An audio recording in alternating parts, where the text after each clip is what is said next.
Good morning, it's Jules Mulcahy on a foggy Wednesday morning.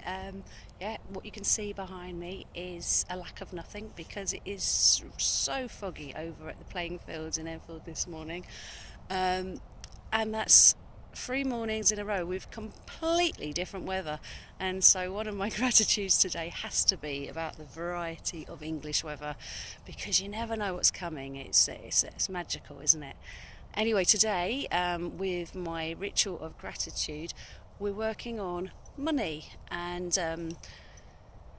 looking at how we can be grateful for the abundance of it in our lives. And Rhonda Byrne's chapter this time does actually, she's not silly. She knows that this is a difficult one if you are in a place where you feel you don't have much, but for all the times you feel like that, for every time you think in a negative and a lacking mentality, you are maintaining that situation for yourself. So wherever you are at, it is vital that you start to change your mindset around money.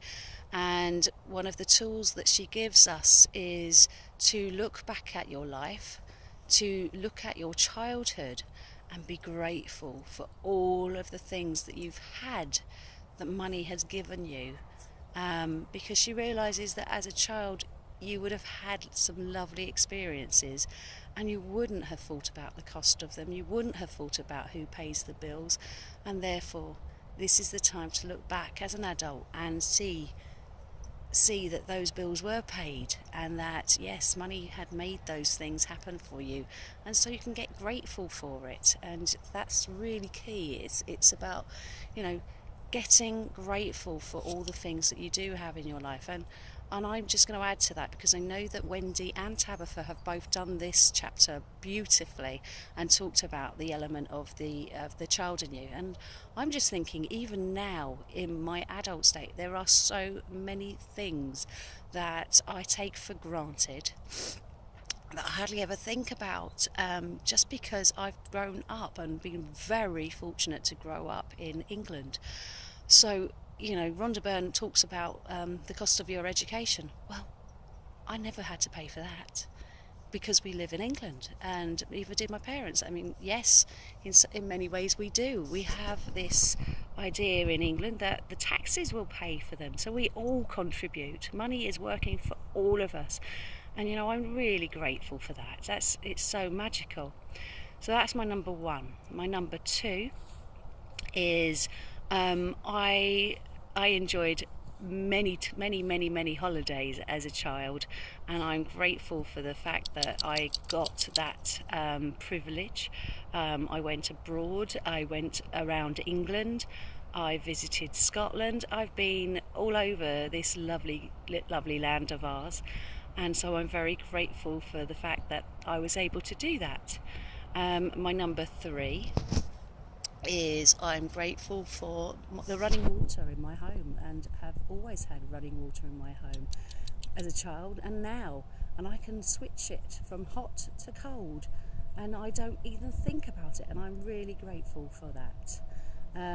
Number four, I am grateful for the fact that I have an oven at home using gas and electricity, that heats my food and gives me warm, substantial food on a daily basis. So yes, I'm very grateful that happens in my home. Number five, I am grateful for the fact that I have always had a roof over my head from a child until now, and I've always had shelter, and I've never ever really thought too much about it. That's just one of those things, I've taken it for granted. But there are people, even in our own country, that don't have that privilege. So I'm very grateful that I have got that, and I give thanks. Number six is I have a comfortable bed. My husband and I bought a beautiful bed years and years ago, and I love it. It's made of wood and it's delightful to look at, and it's so comfortable. And I have a memory foam mattress, and it's really comfortable. So I give thanks for my bed. Number 7, I give thanks that I want to think of something else that I've just always taken for granted. So number 7 is I have never gone hungry. I have always had food. I've had breakfast, lunch and dinner. I've had snacks. I had packed lunches at school. I had school dinners for a while in secondary school. Food has always been there. It's plentiful. And I give thanks that I have never really ever felt hunger.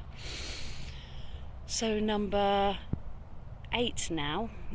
8, I am thankful that I have a wardrobe of clothes. My 2 children have bountiful amounts of clothes.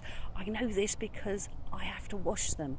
And so yeah, we've got clothes on our backs and a variety of them, so we can dress up, we can look pretty, we can dress down, and yeah, we have so much variety in our wardrobes, and I'm really thankful. And you know, I shouldn't take that for granted.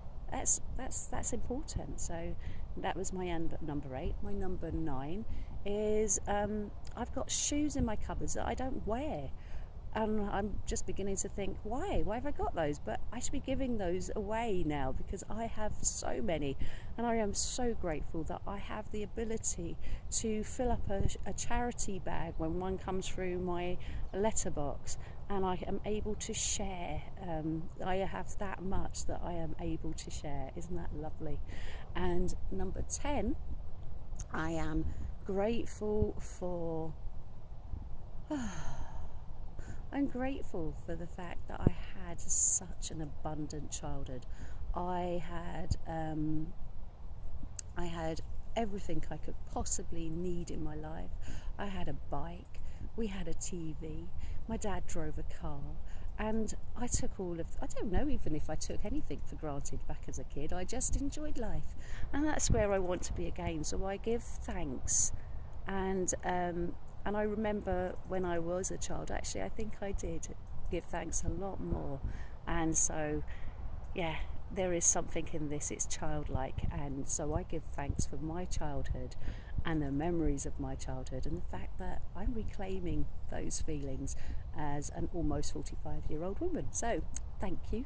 And thank you to you for listening once again. Take care.